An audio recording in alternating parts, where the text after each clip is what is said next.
Okay, let's try this. Turn that on. Turn the water on a bit because this hose sprays and leaks.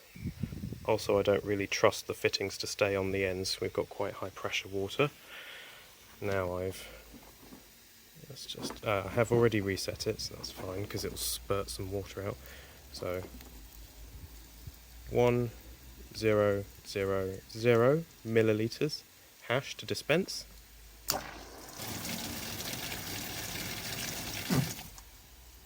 Oh yeah! But if you try and do it again without resetting the Arduino in between, it just does that, and I know exactly why that is. I know exactly why that is. I'm not resetting the accumulated total. Fuck, that's really going for it. I don't think I can use this hose anymore. Just taking the old laptop outside, reprogram it. Bug fixed. Just going to stick the hose into the end there. That'll just hold it in place. Then go over to your fancy over-engineered tap. And what do we do? Well, display here shows that we're currently closed. So let's enter in 5 litres, which is 5,000 milliliters. And hit the dispense button.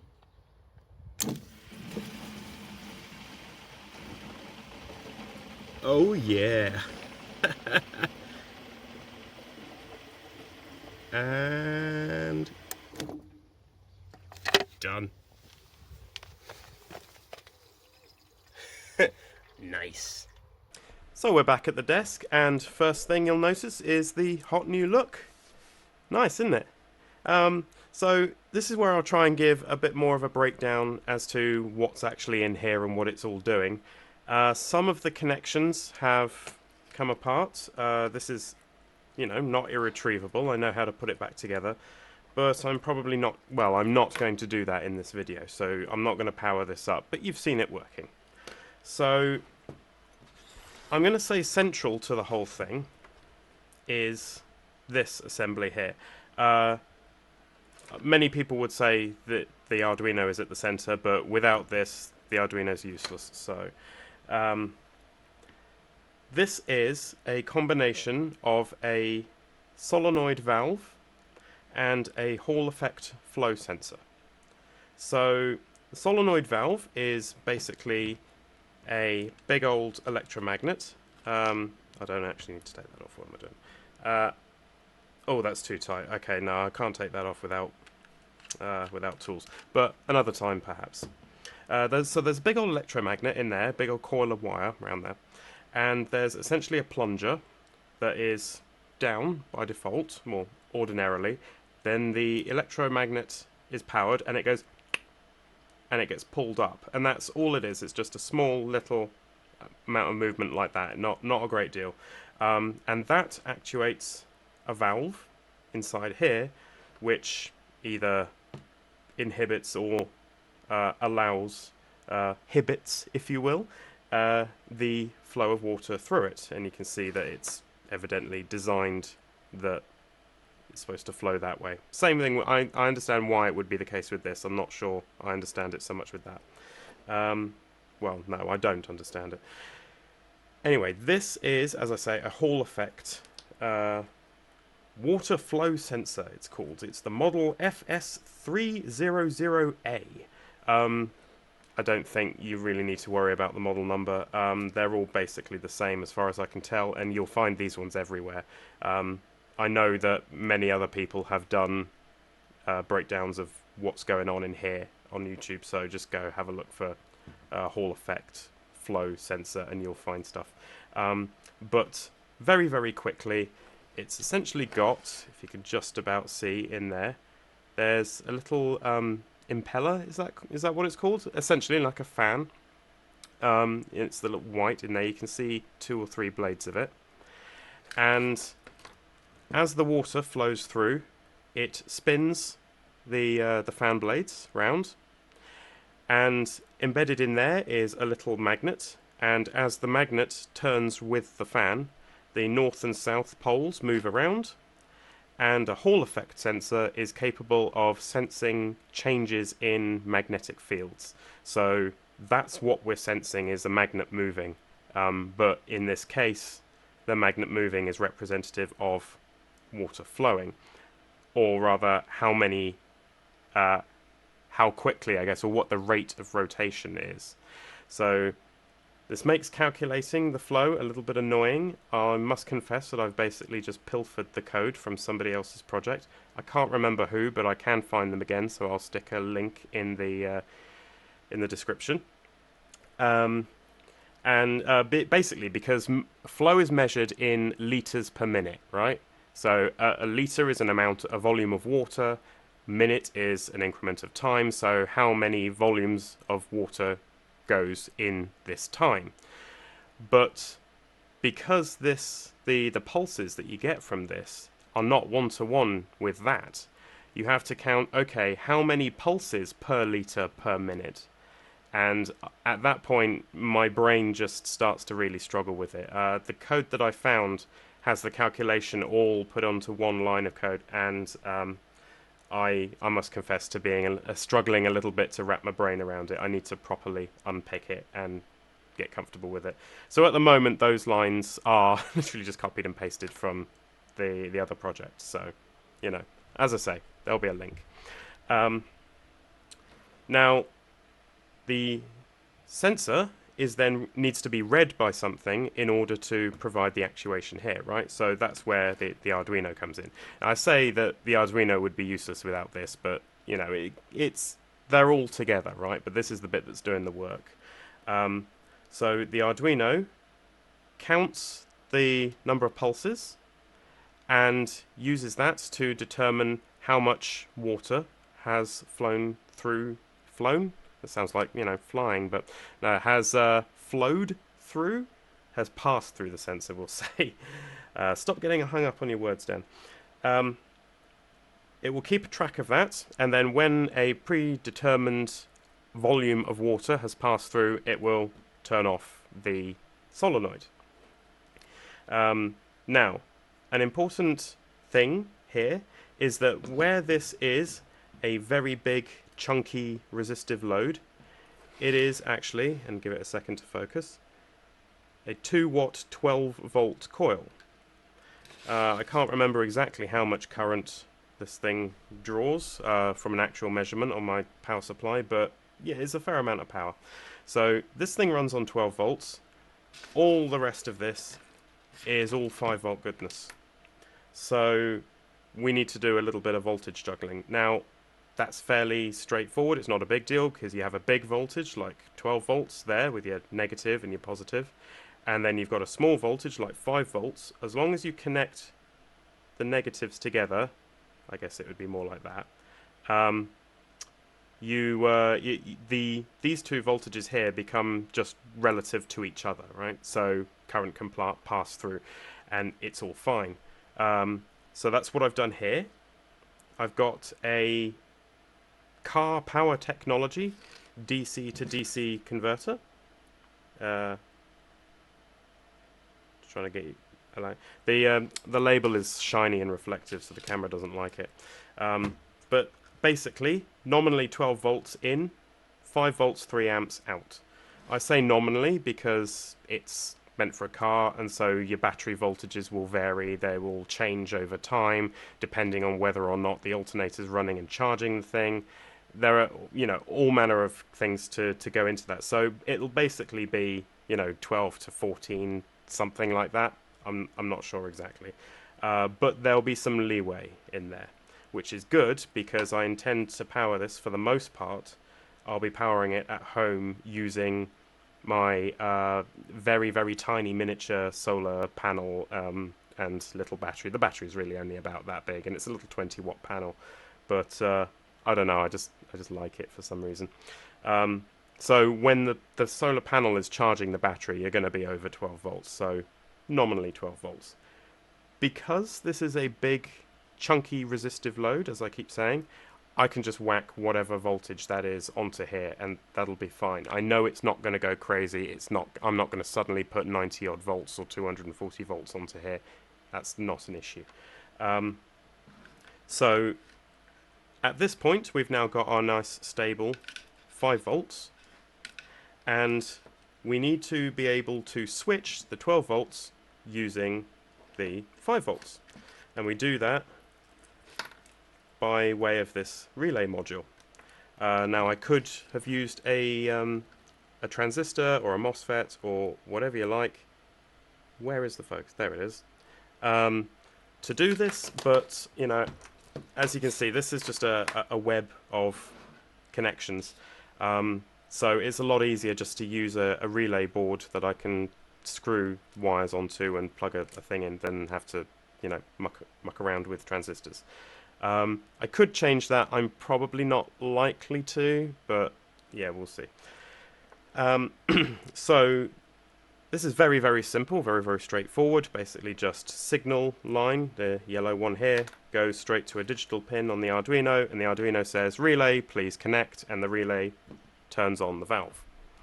When the valve is on, water, or when the coil is energized, I should say, water is allowed to flow through. So it's a normally closed valve, which is good, because if I had to keep this running in order to hold back the flow of water, it's going to get very hot very quickly. And it does get very hot very quickly. So yeah, let's use that to a minimum. So we can now open and close this valve using digital write commands on the Arduino. Excellent. In order to know when to do that, or rather when to shut off, let's say, to close the valve, we need to read the pulses coming from here. Now this is real time. So, I mean, like actual real time, as opposed to when people say real time, you know, in relation to things like Twitter. So we take the signal here, and that's just going to be a pulse, boop, boop, boop, boop, boop, essentially. And we pop that onto digital pin 2. My God, that's really coming apart. We put that onto digital pin 2 because that is interrupt 0 on the CPU.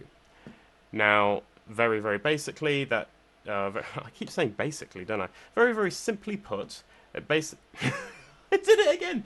Okay, what an interrupt does is when something happens on this pin, the signal goes up, it goes, whoa, whoa, whoa, stop right there. You need to take care of this, and fires off a piece of code inside the CPU, inside the microcontroller.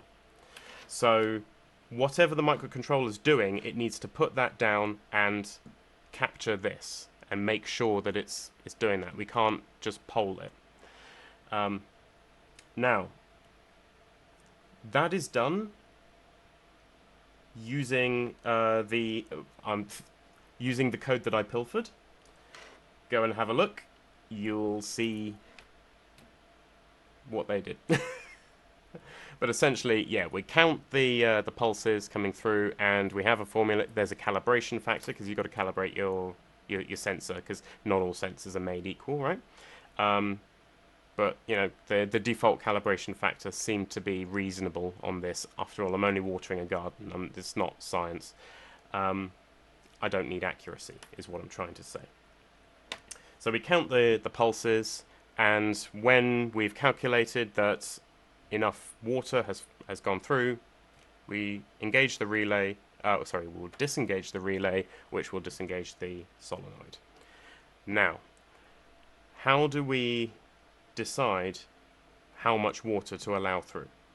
Well, we have to ask the user, and that's why we have user interface. So again, I'm not going to turn it on so you won't see anything, but I was initially just going to do this with single LED and the keypad. So you would read different flash signals, combinations on the LED to mean certain things. That got, well, you know, I figured that was a bit limiting and I couldn't be asked with that after all. So I decided, sod it, I will get an LCD. Actually, you know what? I'll leave that on for now because it's always in a jumble. I'll get a small character LCD for this. Now, once again, I have forgotten the chip model number for the universal sort of controllers that you'll find in all of these things. It'll be under one of these blobs, probably U1, I should imagine. But it's the HD 47s. There are some 4s, there are some 7s, and there's probably a few 0s. You'll find it. It's standard Arduino character LCD. This is the version that comes with the backpack on it, as they like to call it. And this is nothing particularly special to the LCD. It's just an I2C I/O expander chip. So this LCD would take up at least 8 I/O for its 8-bit interface. It does have a 4-bit interface as well, but for its 8-bit interface and then control over various control signals, you're going to use up quite a lot of the I/O on one of these things very quickly. So this is just, it's got its own I/O, and we communicate with it over I2C. Because of that, it does also have a couple of spare little analog inputs there. Can you see those? A0, A1 and A2, which is quite cool. I didn't realise it would come with that. So, might be able to use those for something someday, but nothing springs to mind here anyway. And then we want to input numeric data. So just a very, very simple, well, it's a numeric keypad. It's a matrix, so you've got to scan each column and each row and figure out which key has been pressed. Again, there's an Arduino library for that. You basically just go to, File, Examples, Keypad, Basic Example. There you go. It's just keypad get key, and you tell it what you give it a key map so that it knows which row and column maps up to what character. You tell it what pins it's on, and Bob's your uncle. There you go. The keypad is directly connected to the Arduino, so it's using up 8 lines of I/O. But in this case, I can do that because I don't need them for this, so that's fine. And then just 2 spare pins for the status LED, which I don't know. I'll probably keep just because it's a nice big old LED to stick on the front panel, but doesn't really serve a great deal of purpose anymore. So that's basically it for the hardware. Little DC jack. The only thing hardware-wise that makes this unfinished still is just that I need to mount it all in the box. So theory is I'm gonna cut out hole there, mount the solenoid and flow meter, something like that, and then it'll probably be something along those lines with the keypad and the display and all of the gubbins behind there on that side. And I think that will finally give me a good use for this enclosure, which I've had for donkeys now. The only thing is, I still need to figure out exactly what fittings I need and how to do that hardware-wise with the pipes. And I've been surprised by the price of pipe fittings, threaded pipe fittings. It's a lot more expensive than I'd expect. I mean, it doesn't break the bank, but more than I'd expect. So yeah, that's all of the hardware basically covered. Now would be the time to go and have a look at the software. Okay, so this is going to be a very, very high-level, quick run-through of all the code here, just because there is quite a bit. 306 lines. This also is not where I'm currently at with the code. I've checked out a previous version from Git, so it's still got the bug where the progress bar doesn't go all the way to the very end of the screen, because for some reason I missed off 15. And I can't succinctly and confidently explain this bit of the code yet. So I mean, it's all here, all the information's here. I just haven't quite managed to twist my brain around it yet. I think what I need to do is reformat all the code, assign new variables, and properly kind of work it into my brain. But this is the code that I pilfered from the other project, which I will link to as soon as I find it. I know that I can find it again, though. So when we start off, we define a whole bunch of constants, as you tend to, for things that are constant. They're not going to change, but they're fairly basic, so we can just do it this way. For other things, like this, these are essentially also constants as well, as you can tell by const char, and these should probably be const as well. But I can't use this compiler constant macro for these. You know what, actually, I think I probably could, couldn't I? I would still need to define these variables, though, and put them in, so I don't think it would really... I can't pass a constant. I can't put this syntax directly into where I would use this variable. So, anyway, get back to it. These are the custom characters that are required to do the progress bar. So there are 3 different characters that are required to draw a progress bar. There is the left portion of the bar, there is the right portion of the bar, and then there is a middle portion that can be repeated for however long we want the progress bar to be. We have all of those in an empty state and in a full state. So the first character in the first column would start off being left empty, then it would be left full, then we move to the second column, and that will be middle empty, and then middle full, and then we repeat those 2 all the way until we get to the end. And you can kind of see the pattern. So there's the top of the bar, there's the bottom of the bar, and here is the bar itself, and here is the little gap in between. You see how all those pixels are off, and again here and here. So sorry, no, these ones have the rightmost bit enabled because we're drawing that shape, aren't we? So all of these bits will be off in the middle except for the ones on the end. So that's why these are all 0, 1. Anyway, keypad initialization. So here's the key map. This basically just means that the library, rather than telling us, oh, the key that was pressed was, column 1, row 2, it can actually just give us the character that we expect it to be. Keep track of the state. So the state is always going to be either closed or open, 0 or 1. Initialize the LCD, initialize the keypad. We put these here so that they can be accessible from all manner of functions. And then there's some code relating to the stuff that I can't fully explain right now. But essentially we have the pulse count, so the number of pulses that we've seen so far as we accumulate those using the interrupt.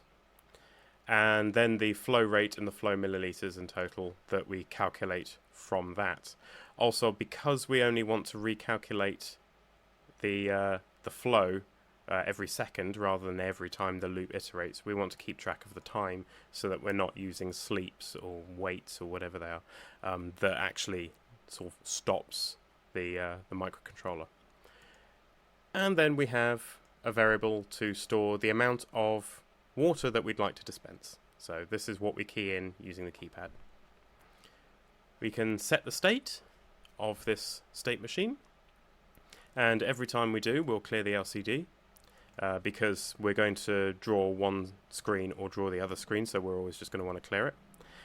And then we set the status LED to the appropriate color, so if it's open, it's green.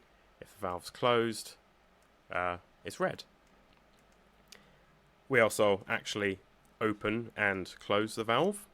And when we close the valve, every time we close the valve, we reset the dispensed milliliters and the total milliliters. And this was the bug that you saw at the very beginning of the video. Last thing, update the state. So this just ensures that everywhere in the code that we want to transition from the valve being open to being closed or vice versa, we know that these things are always going to happen. Now, we actually initialize things. The LCD, right, okay, initialize the library, we want the backlight on, clear the screen just in case it initialized with any noise on it. I don't know if that's a thing, but why not? We define the custom characters, because we need to load those into the LCD's memory before we can use them. And then, again, we just ensure that the cursor of the LCD is up in the top left corner at row 0, column 0. Again, probably not strictly necessary, but always good to be explicit.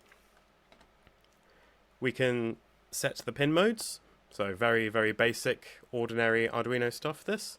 We've got 3 outputs, 1 input. The input is coming from the flow sensor, and then we've got 2 outputs for the status LED and 1 for the valve. We attach the interrupt, and we attach it to sensor interrupt, which is a constant, which is interrupt 0. And that's why it has to be on digital pin 2. And we attach this function, so this is the name of a function. And the function is actually defined way down at the bottom, and we'll attach it on falling edges.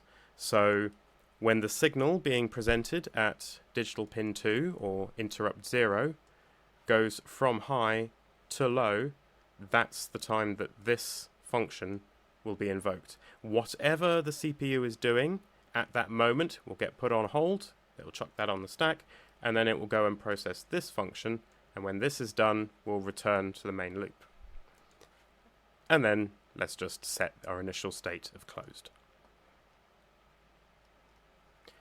When we're actually looping, for the most part, I've delegated this off to dedicated loop open and loop closed functions, except the LCD, which for some reason I just have an LCD function and then it checks the state itself. You know, this stuff is cobbled together. It's not a mastery of you know, code best practice. As I say, it is being refactored, and maybe we can cover that later. So here we have a big old chunk that comes from someone else. The explanation is all here. I'm not sure what it is that my brain struggles with sometimes looking at this. I think it's just things like 4.5 pulses per second per litre per minute of flow. It's quite... there are quite a few layers there, and I think my brain just checked out and went, oh, you don't need to know this, just use the code that they've written. I'll come back to this. But this is the bit that every second we calculate the current flow rate at that second and update the total that has passed through the sensor since it was last reset, basically. And we output that onto the serial console because it's good to see stuff for, you know, debugging or informational purpose. Once we've done that, reset the pulse count back to 0 and put the interrupt back on. So I may have just glossed over that at the top. Every second when we're doing this, we detach the interrupt. We have to do that, otherwise we're just never going to get anywhere here. We detach the interrupt so that we go, okay, we're now going to calculate for the data that we've received, and we need time to do that. Once we've done this and we've reset the pulse count back to 0, we put the interrupt back on so that we can start reading again for another second. So here we have a debugging nicety. It's just a case of when I'm sat at the desk and I'm, you know, programming it, I don't want to have to actually pass water through the thing or to blow through the sensor in order for this to increment. So I just read a character from serial, subtract the character 0 from it, which is a nice little trick to convert a character representation of 0 to 9 into the actual integer, and then multiply that by 100 and just add it on to total milliliters so that I can simulate water flowing through. So this is the main feature here. If the amount of water that we want to dispense is greater than 0, and that is to say that we have actually given it an amount to dispense, and the amount that we have dispensed is greater than or equal to the amount that we want to dispense, we automatically close the valve. Now, why do we need to check that this is greater than 0? Because I have a free run feature. Basically, if you don't enter an amount to dispense and you just hit the dispense button, the hash key, it will just open the valve and measure the amount of water that's flowing through. It won't attempt to automatically close it again, because otherwise it would do so immediately. And very last thing is, if, remembering that we're in the open state here, if any key is pressed on the keypad, go to the closed state. We don't want, you can just press any key to close the valve. End of. Now, when the valve is closed, we want to read a key. We need to wait for user input, right? So we read a key. If a key was pressed, because this loop is going to run a lot more often than you're going to actually press buttons, right? So a lot of the time this is going to run and this is going to say no key was pressed. So if a key was pressed, then we need to figure out what key it was and what we want to do. So in the case of asterisk, we just reset dispense milliliters and total milliliters. So if I muck up entering the amount that I want, I can just press asterisk and reset it back to 0. It also just doesn't hurt to get that as well. Hash. This is the dispense key. So if we see hash, we set the state to open. Just go. We assume at this point that if we wanted a dispense amount, that would be set right now, because remember that these are all global variables. And if it hasn't been set, then we just want a free run. The A and B keys are just presets for 10 litres and 7 litres, the size of my 2 main watering cans at home.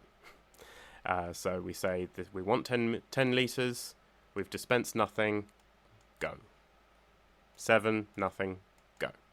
C and D have no function yet. I have an idea for what I'd like to do with these, which is I'd like to make them reprogrammable presets.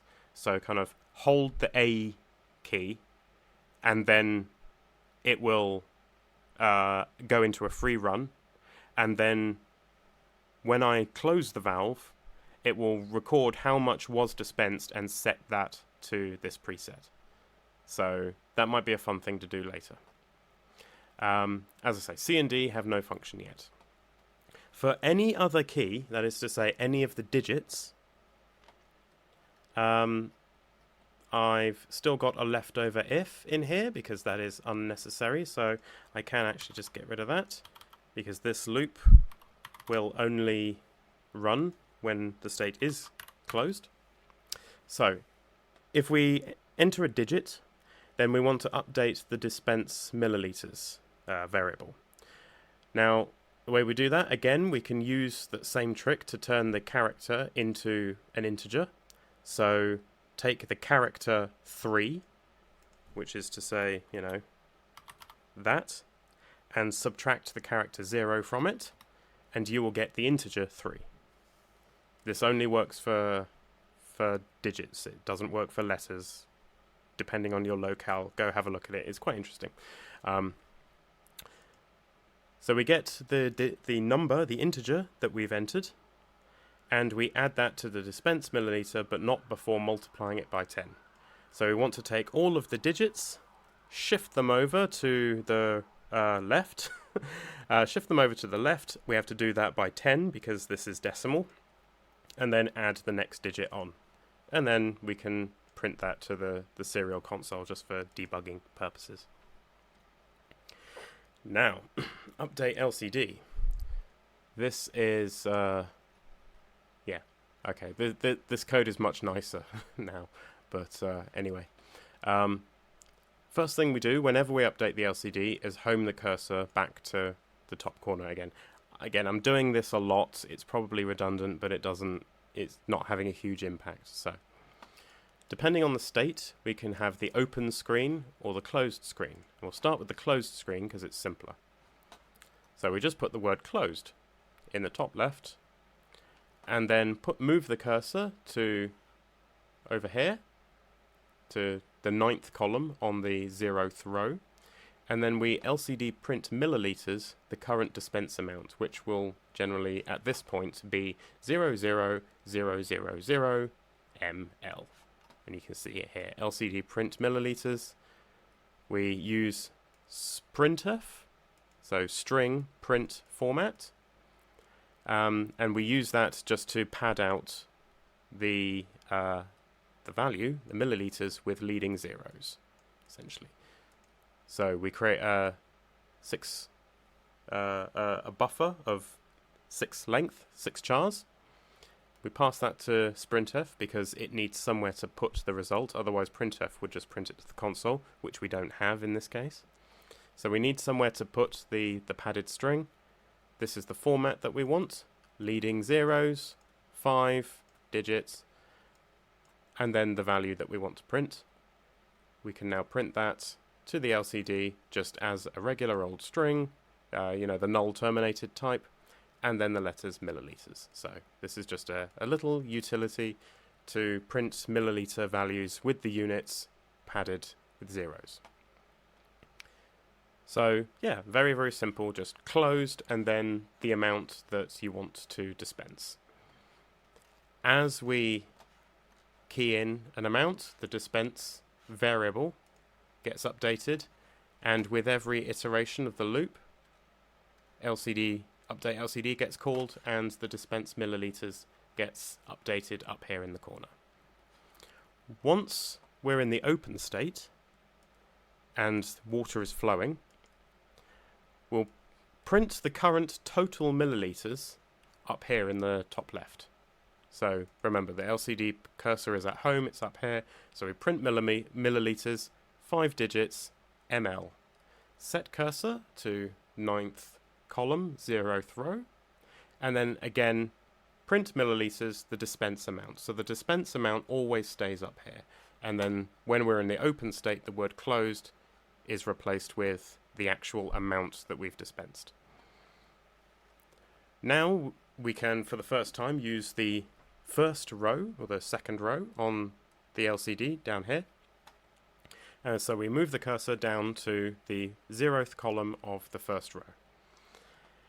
Now we need to work out percentage of how far through we are for the amount that we want to dispense to the amount that we have dispensed, or the other way. Yeah. So how far through we are, basically. This has required a little bit of type jiggery. It might be simpler than I'm making it here, but that seemed to work. So, yeah, the amount that we've dispensed divided by the amount that we want to dispense multiplied by 100 gets us the percentage. We then use Arduino's map function. See, it is an Arduino project. We use the map function to take that percentage, which ranges between 0 and 100, and get us something that ranges between 0 and 16. Now, this didn't work quite right, and you can see here bar len greater than 14. I forgot 15, so that's why it wasn't quite perfect in the demo at the beginning of the video, but yeah, I'll fix that. Or rather, I have fixed that in a newer version of this code. So this might look a little bit unusual. We're relying on the left to right evaluation of C, basically. So this statement, bar len greater than 0, if that is true, then this here evaluates to true. So just like in an if, you can say this must be true, and this must be true, or that must be true. So this basically just says, if this is that, if bar len is greater than 0, we do this, and if that was false, then skip over and evaluate the or part, and do this instead. So this is just a whole block of if, then, else statements. And this renders the progress bar. So these hex characters here, hex 101, hex 100, hex 103, they map up with the characters that we defined here, or that we created here, and we defined up here. So 100, 101, 102, 103, 104, 105. Go back down to the bottom. There we go. So there you go. If we're not yet greater than 0, then we write the empty left. Otherwise, we write the full left. If we're greater than 1, then if we're not greater than 1, we write the empty middle. If we are greater than 1, we write the full middle. And then it's empty middle, full middle, empty middle, full middle, all the way over and over and over until we get to the end. If barlen is greater than 14, the right cap full, and if it isn't, then the right cap empty. And that's pretty much it. And looking at that, I'm not sure I even use that function, do I? Nope, I don't. There we go. That can. Oh, sorry. New keyboard or not? Yeah. Haven't quite figured out how to program it yet, so the numpad doesn't quite work the way I expect it to. So yeah, that was the very, very quick, not very good explanation of what's going on here. Please let me know if there's anything you'd be more interested in seeing. If there's anything that you'd be interested in seeing more of. I was thinking about refactoring all this so that it's much more of a what would be considered best practice, because this is a bit kind of everything global all over the place. And there's nothing wrong with that per se, because it is a small embedded project. It is a finite state machine. So this is just the nature of the beast. But there are definitely improvements that can be made to the code that you're seeing here. I know because I've already made them. But there are even more beyond that. So I was wondering about separating everything out into its relevant modules. So there'll be a bit for the keypad, a bit for the sensor, a bit for the valve, a bit for the LCD, custom characters, all that kind of stuff. And then going through each of those one by one, and perhaps even maybe defining an API between my business logic, which would be like finite state machine, and then each of the implementations. So an LCD implementation here, a keypad implementation, a sensor implementation, and then actually re-implement some of those in the style of some of my shell scripting screencasts, where I actually go through step by step. They take a bit more time to do though, so yeah, if you'd be interested in something like that, please do let me know. Actually, thinking about it right now, if I were to do something like that, say for the LCD module, I've got a few of those little OLED graphic LCD modules knocking about, so maybe we could try switching it over to a graphic LCD. That could be interesting. But anyway, I'm not sure exactly how long I've gone on for now. You definitely deserve a cat video. Thanks for making it to the end. Hey, Boo-Boy. What are you up to? Are you luring? Oh, hey, Boo-Boy. Yes. Who's that little fluffer? Who's that little fluffer? It's you. Who's the fluffer? Why do I feel like this is a trap? Why do I feel like this is a trap? Meow. Yes. Okay, maybe not. Maybe not a trap. Probably a trap. Belly rubs. Hey, Boo-Boy. Meow.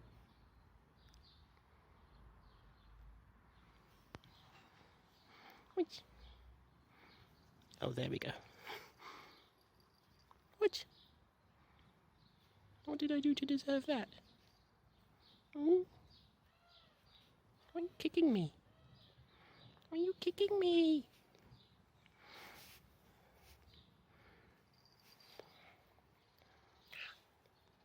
Here.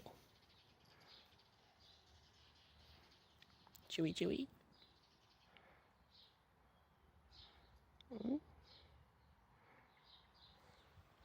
Hmm? No.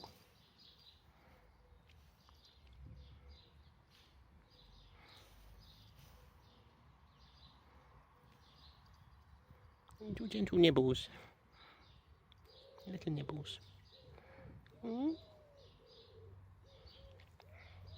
It's okay if you're gentle. Yeah. Gentle nibbles.